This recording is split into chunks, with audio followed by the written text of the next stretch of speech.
प्रिय दर्शकों, नमस्कार। आज मैं आपको बताने वाला हूं जन्म कुंडली को देखकर किस प्रकार से पता किया जाता है शादी करवाने में सबसे बड़ी भूमिका किसकी रहने वाली है। शादी के लिए रिश्ता किसकी सहायता से आ सकता है।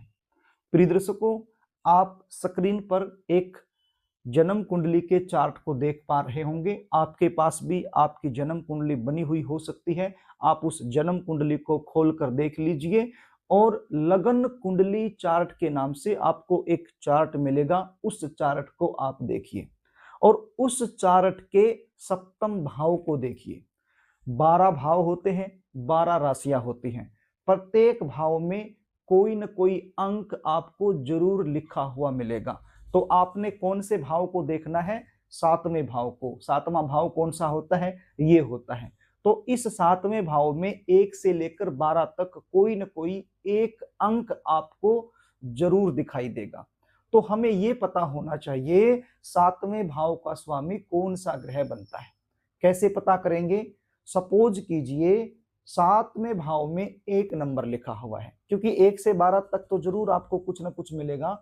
तो हम एक एक करके पता कर लेते हैं। यदि 1 लिखा हुआ है तो यहाँ के स्वामी मंगल देव बनेंगे। यदि 2 यहाँ लिखा है तो शुक्र देव बन जाएंगे। यदि 3 लिखा है तो बुध देव बन जाएंगे। यदि 4 लिखा है तो चंद्र देव बन जाएंगे। यदि 5 लिखा है तो सूर्य देव बन जाएंगे। और यदि 6 लिखा है तो बुध देव बन जाएंगे। यदि 7 लिखा है तो शुक्र देव बन जाएंगे। यदि 8 लिखा है तो मंगल देव बन जाएंगे। और यदि 9 लिखा है तो देव गुरु बृहस्पति बन जाएंगे। और यदि 10 लिखा है तो शनि देव बन जाएंगे। और यदि 11 लिखा हुआ है तो भी शनि देव बन जाएंगे। और यदि 12 लिखा हुआ है तो देव गुरु बृहस्पति यहाँ के स्वामी बन जाएंगे।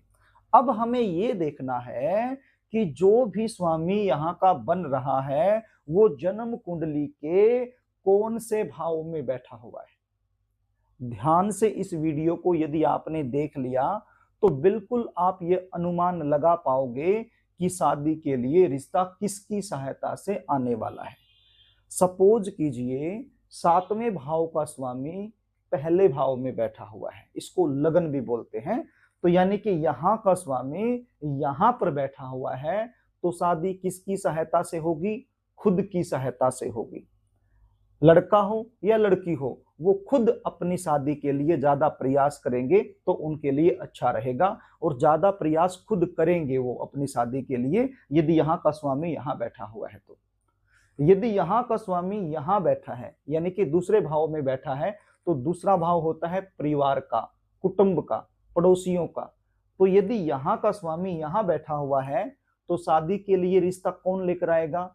शादी करवाने में अहम भूमिका किसकी रहने वाली है? परिवार वालों की रहने वाली है। आपका जो कुटुंब है, आपके जो परिवार के लोग हैं या अड़ोसी पड़ोसी हैं, उनकी सहायता से आपकी शादी हो सकती है। आपकी शादी के लिए रिश्ता उनकी सहायता से आ सकता है। यदि यहाँ का स्वामी यहाँ बैठा हो, ये होता है तीसरा भाव। यदि यहाँ का स्वामी यहाँ बैठ जाए तो ये भाव होता है छोटे बहन भाइयों का। तो जो भी छोटे बहन और भाई हैं उनकी सहायता से शादी के लिए रिश्ता आ सकता है। अब यहाँ पर जरूरी नहीं है कि आपका जो सगा भाई हो, सगी बहन हो सकता है कि आपके छोटे भाई बहन ना हो, आप खुद छोटे हो। तो ऐसे में जो चाचा का लड़का है, चाचा की लड़की है, ताऊ का लड़का, ताऊ की लड़की, जो भी है, मतलब आपसे जो छोटे हैं, आपसे जो छोटे हैं आपके भाई और बहन, उनकी सहायता से आपकी शादी के लिए रिश्ता आ सकता है। यानी कि आपकी शादी करवाने में उनकी अहम भूमिका रह सकती है। यदि यहाँ का स्वामी यहाँ बैठ जाए, ये होता है चौथा भाव। यहाँ से विशेष रूप से माँ का विचार होता है।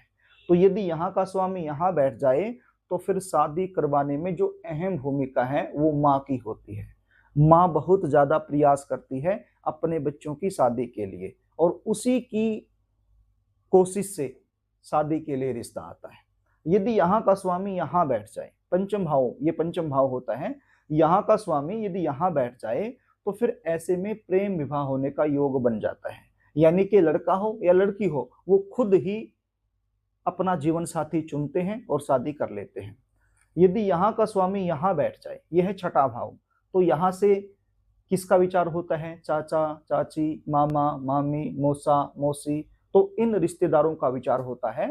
तो फिर आप ऐसा समझ सकते हो, आपकी शादी करवाने में या आपकी शादी के लिए रिश्ता लाने में जो अहम भूमिका है, वो चाचा, चाची, मौसा, मौसी, मामा, मामी, फूफा, बुआ, मतलब इनकी तरफ से ज़्यादा प्रयास आपकी शादी के लिए किया जा रहा है। उन्हीं की तरफ से रिश्ता आने की संभावना अधिक बनेगी। यदि 7वें भाव का स्वामी 7वें भाव में ही बैठा हो, यानी यहाँ का भाव यही, मतलब यह इस भाव का स्वामी यहीं पर बैठा हो, तो मान लीजिए आप कोई व्यापार कर रहे हो, कोई बिजनेस कर रहे हो, उसमें आपका कोई पार्टनर है, आपके साथ काम करने वाला है, तो उसकी सहायता से आपकी शादी के लिए रिश्ता आ सकता है। या फिर ऐसा भी बोल सकते हो, आपकी खुद की जो कोशिश है उसकी वजह से शादी के लिए रिश्ता आने की संभावना यहाँ पर अधिक बनेगी। यदि यहाँ का स्वामी यहाँ बैठ जाए तो ये होता है अष्टम भाव।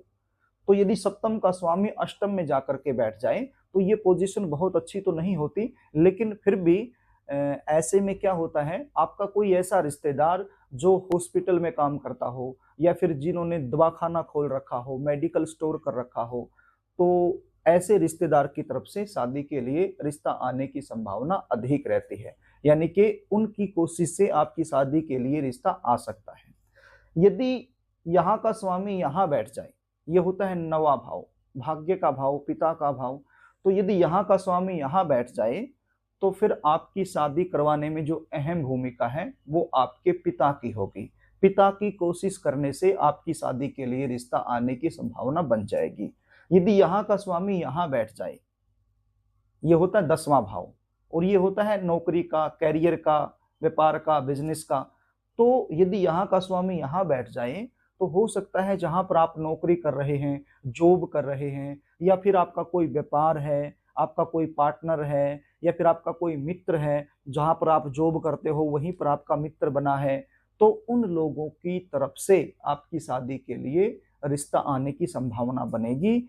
यहाँ पर पिता की तरफ से भी रिश्ता आ सकता है, क्योंकि पिता का भी विचार इस भाव से हो जाता है। यदि यहाँ का स्वामी यहाँ बैठा हुआ हो, ये होता है जन्म कुंडली का 11वां भाव, यहाँ से बड़े बहन और भाइयों का विचार होता है। तो यहाँ का स्वामी यदि यहाँ बैठ जाए तो आपके जो बड़े बहन और भाई हैं उनकी तरफ से रिश्ता आने की संभावना अधिक रहेगी। अर्थात आपकी शादी के लिए जो रिश्ता आएगा उसमें जो अहम भूमिका है आपके बड़े बहन भाइयों की होगी, यानी आपके बड़े बहन और भाई यदि ज्यादा प्रयास करेंगे तो शादी के लिए रिश्ता जल्दी आएगा। यदि यहाँ का स्वामी यहाँ बैठ जाए, ये होता है जन्म कुंडली का 12वां भाव, तो ऐसे में क्या होगा, आपका कोई दूर का रिश्तेदार, आपका कोई दूर का रिश्तेदार, उसकी वजह से शादी के लिए रिश्ता आ सकता है। आपकी शादी करवाने में अहम भूमिका आपके किसी दूर के रिश्तेदार की हो सकती है। तो इस प्रकार से अनुमान लगाया जाता है कि शादी के लिए रिश्ता कहाँ से आएगा, कौन लेकर आएगा, किसकी सहायता से आएगा। प्रिय दर्शकों, कई बार मुझसे पूछ लिया जाता है, जब मैं जन्म कुंडलियों का विश्लेषण करता हूं, मुझसे पूछ लिया जाता है ये प्रश्न कि पंडित जी हमें ये बताइए कि रिश्ता आएगा कहाँ से, क्योंकि दूर दूर से कोई उम्मीद ही नहीं है, रिश्ता आ नहीं रहा है, तो किस पर ज्यादा हम उम्मीद रखें, कहाँ पर ज्यादा प्रयास करें, किसको कहें। तो इसलिए मैंने सोचा कि ये वीडियो बना दी जाए ताकि मेरे जितने भी प्यारे दर्शक हैं वो इस जानकारी से अवगत हो जाएं और इसका लाभ उठा सकें। तो प्रिय दर्शकों, यदि आप अपनी जन्म कुंडली का विश्लेषण मुझसे करवाना चाहते हैं तो स्क्रीन पर दिखाए गए व्हाट्सएप नंबर के जरिए आप मुझसे संपर्क कर सकते हैं और ये जान सकते हैं कि आपकी शादी कब होगी, कहाँ होगी, कैसे परिवार में होगी, कैसा जीवन साथी मिलेगा, कौन सी दिशा में होगी, शादी करने के लिए विशेष उपाय आपको क्या करने चाहिए, क्या नहीं करने चाहिए। यदि आप गुण मिलवान करवाना चाहते हैं, किसी भी प्रकार की सहायता यदि आप अपनी जन्म कुंडली दिखाकर मुझसे लेना चाहते हैं तो स्क्रीन पर आपको व्हाट्सएप नंबर दिखाई पड़ रहा है, इसके जरिए आप मुझसे संपर्क कर सकते हैं। प्रिय दर्शकों, यदि कार्यक्रम आपको अच्छा लगे तो इस वीडियो को लाइक जरूर कर देना, इसको शेयर भी कर देना ताकि आप पुण्य के भागीदार बन जाएं। आज के लिए बस इतना ही, आगे फिर मिलेंगे, तब तक के लिए नमस्कार।